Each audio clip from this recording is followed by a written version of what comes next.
Hi, how's it going everyone? This is Fine Gaming Connoisseur and welcome back to this Let's Play of Mortal Online, the second era. Today you're watching episode 55, and so this is part 1 of the player progression guide that I said I was going to do. And so today, right now, I'm on a roof in one of the buildings in Tindrum, and I've chosen this location to do this video because it's I do like the ability to just see the whole city, or most of it anyway. And so today I'm going to talk to you about attributes and skills. Now, there's a lot to cover in this game, and so it's going to be I do have to make this into a multi-part series for player progression, because there is a lot of underlying mechanics at work that govern the gameplay and how your character progresses. And so today I just want to begin by talking about attributes and skills. So let's talk about attributes to begin with. And so here you can see all your attributes, and if you don't know this already, you see these two numbers. Your first number is the real number that you have trained for that particular attribute. So in this case, the strength is at 100.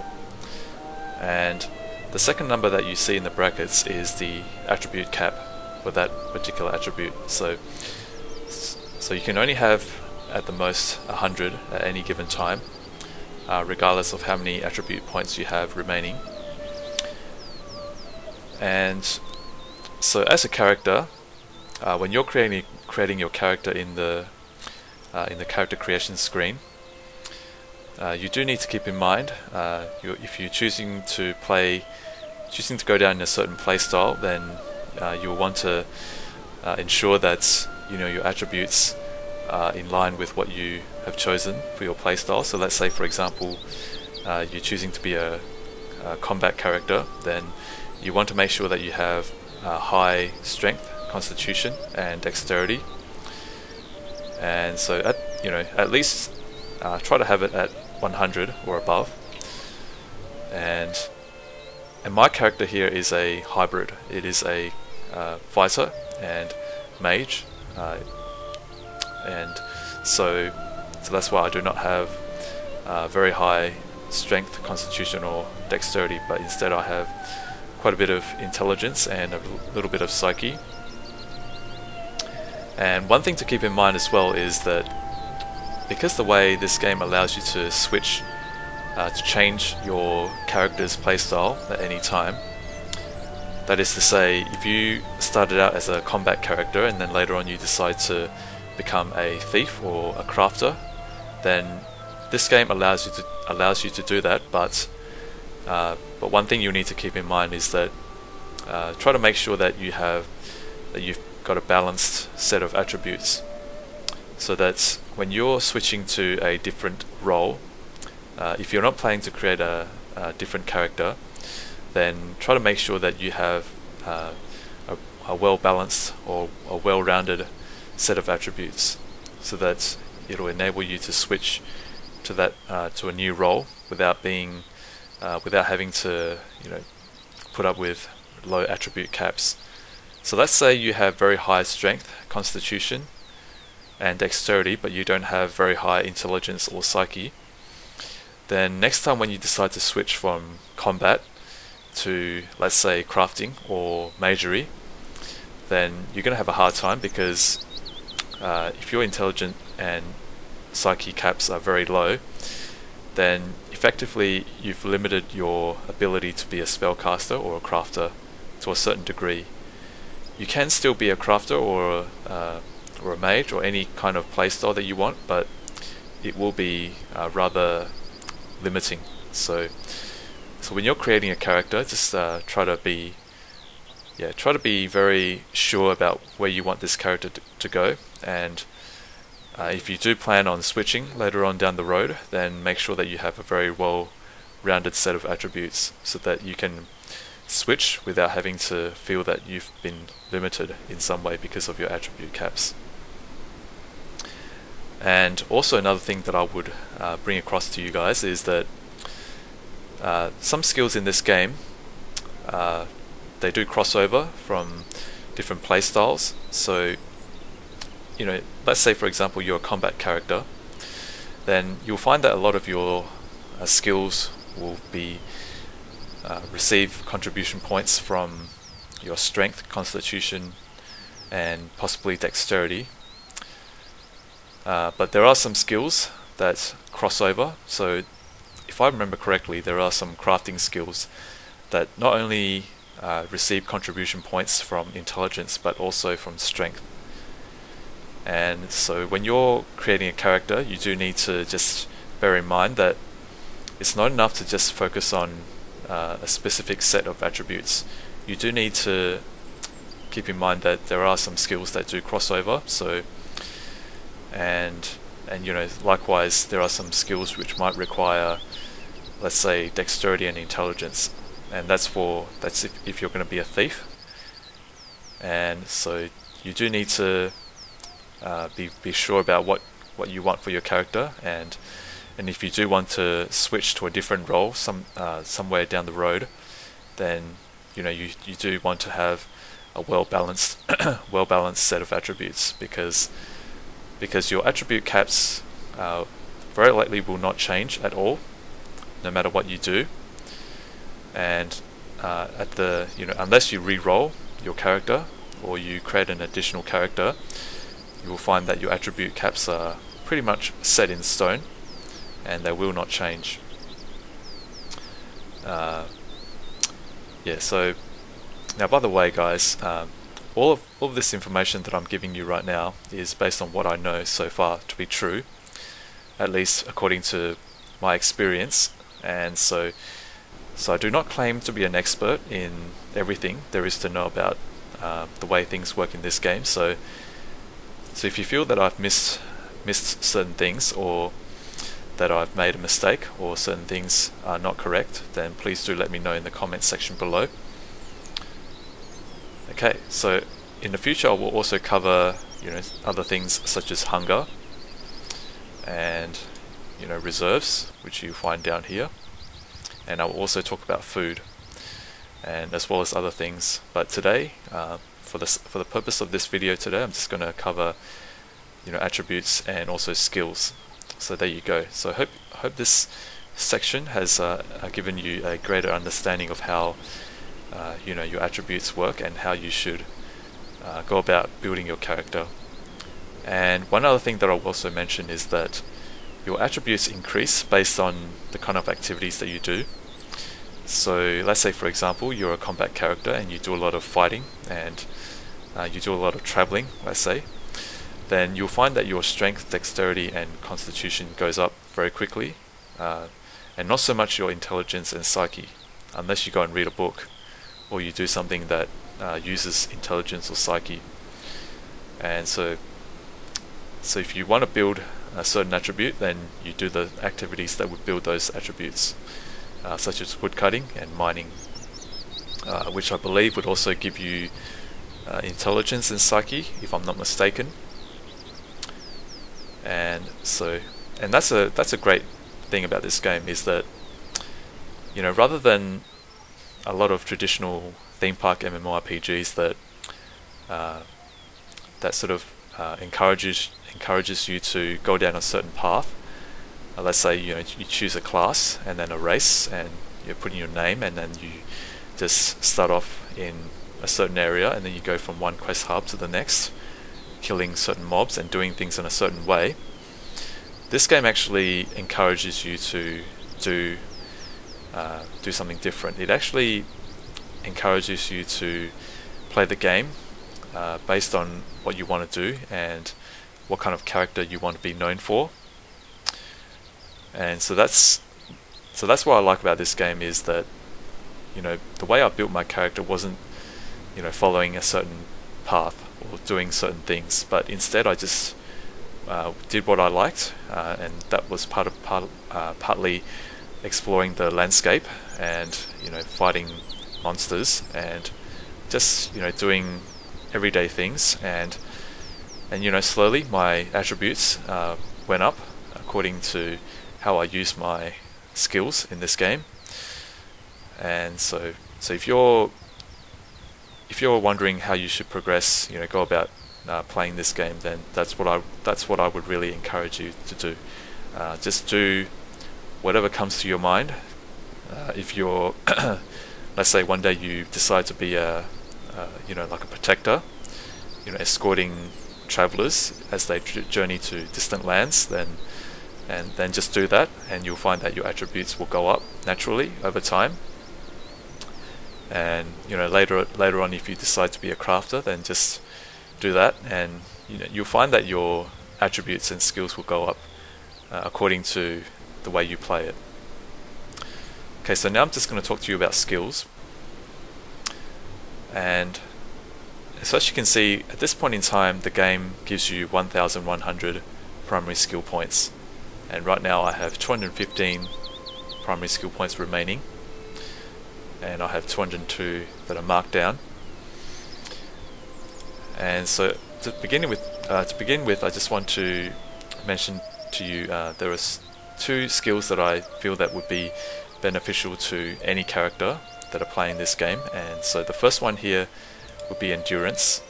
So if you can see here, the description is increases the ability of the body to withstand prolonged exertion.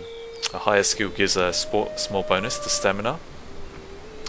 And so basically, it doesn't matter what kind of character you are, I think this skill would be useful for you, because it will enable you to do running, to move about for longer, because it will give you more stamina.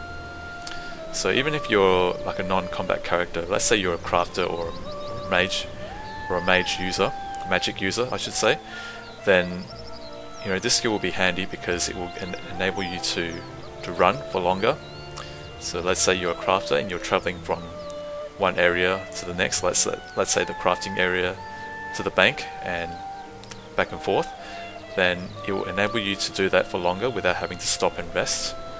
And so another skill that I recommend that every character should get is athletics. So here it says the ability to coordinate speed, reflexes, stamina and endurance into efficient movement.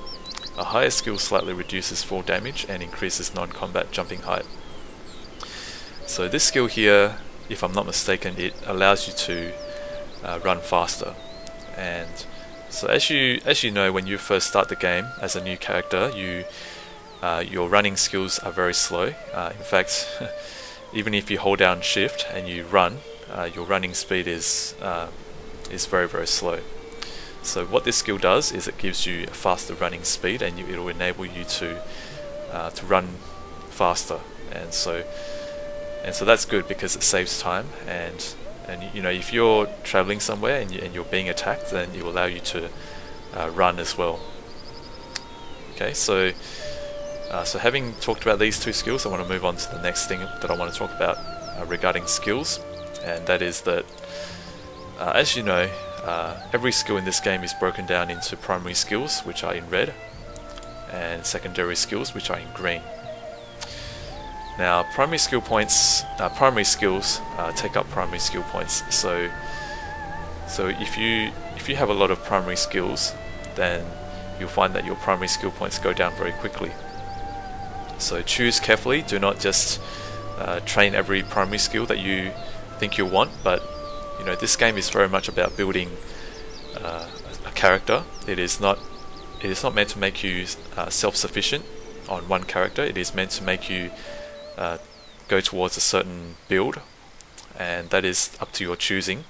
So you choose a number of primary skills for your character, and then you also have a number of secondary skills. Now, secondary skills do not take up any primary skill points, so you can train any secondary skill to 100 without ever using up any primary skill points. However, I do need to mention to you that all the skills in this game, they're nested within like in a skill tree. So there are parent skills and child skills. So if we take endurance, for example, this is a parent skill of all these skills down here. So passive regeneration, active regeneration, resistance swimming, and subsisting. They are all child skills of this endurance skill, and they will most likely require a certain skill, a certain level of certain points in the child skill, sorry, the parent skill, and before you can train that skill. Some skills will allow you to train it once you reach a certain point in a particular skill. Another skill that is required, in this case it's in endurance, so you need 50 to be able to train subsisting. And some skills can be learnt just by doing things. You can learn it just by action, while other skills will require you to read a book. And so in this case, subsisting will require you to read a book, and also requires you to have endurance at 50. And another thing that I would also just mention is that child skills, the way you can train your child skills are very much determined by how high you have your parent skills trained. So let's say, for example, I want to train my passive regeneration skill, which is a very useful skill to have, and I do want to train this to 100. But in order for me to train this to 100, I will also need endurance to be at 100 as well, and in this case I do have. So I have 90, and my constitution and strength contributes 10 points. So I have 100, and so I will be able to train passive regeneration to 100 as well. So just bear that in mind. So if you do not have your parent skills trained up to the required levels, then your secondary skills will be limited. However, to the best of my knowledge, you can still continue to train your secondary skills, your child skills, and they will automatically go up when you have the required level in your parent skills. So let's say, for example, my endurance skill is at 50, then my child skill here, the passive regeneration, will also be limited to 50. But if I'm not mistaken, it will still remain at the level that I'm trained at, so 67. So it'll stay at 67 as the trained skill, even though it's limited to 50 because of the limitation in my parent skill. But once I have trained endurance to 100, then that limitation will be removed. So, and another thing that you should also keep in mind is that your attributes contribute to your skills. So if you look at my constitution and strength, it contributes 10 points towards endurance, and so that is something that is useful if you're building your character. So as you know, as I mentioned earlier, you have limited primary skill points, so you do want to make sure that your attributes contribute more points to your skills, and that way, let's say if you have 10 skills trained to 90, but they have 10 points contributed, then you will have additional 100 skill points, primary skill points, to distribute to another primary skill. And so another thing that you should also bear in mind is, let me just bring up another skill here. So right here you can see that my strength and dexterity contributes 9 points. But if you look at my strength and my dexterity, you'll know that my strength is at 100 and dexterity is 90. And so the way this game calculates how much points is contributed towards a certain skill is, if you have 2 attributes and one is lower, then that is the number that will be given. And so the way the number of points are contributed, the way it works is that for every 10 points you have towards a certain attribute, every 10 points will give you 1 skill point contributed. And so given that I have 100 in strength, then technically if I have 100 in dexterity, then I will also get 10 points in swords. But because I have 90 in dexterity, then it's limited to 9. So it is, if I'm not mistaken, it works by the lowest attribute that you have, this attribute that governs that particular skill. Alright, so and so that is just a like a little bit of information about attributes and skills now. And so I will be talking about other things in this player progression guide, but for today I just want to talk to you about so today I've just talked about attributes and skills. So next time I will talk about other things, and so I hope that this has been useful for you. And so if you found it useful and you enjoyed it, please do hit the like button, and also please do comment, subscribe and share. And so I look forward to bring you more videos on this player progression guide. So look forward to seeing you in my future videos. So thank you for watching, and this is Fine Gaming Connoisseur. Take care.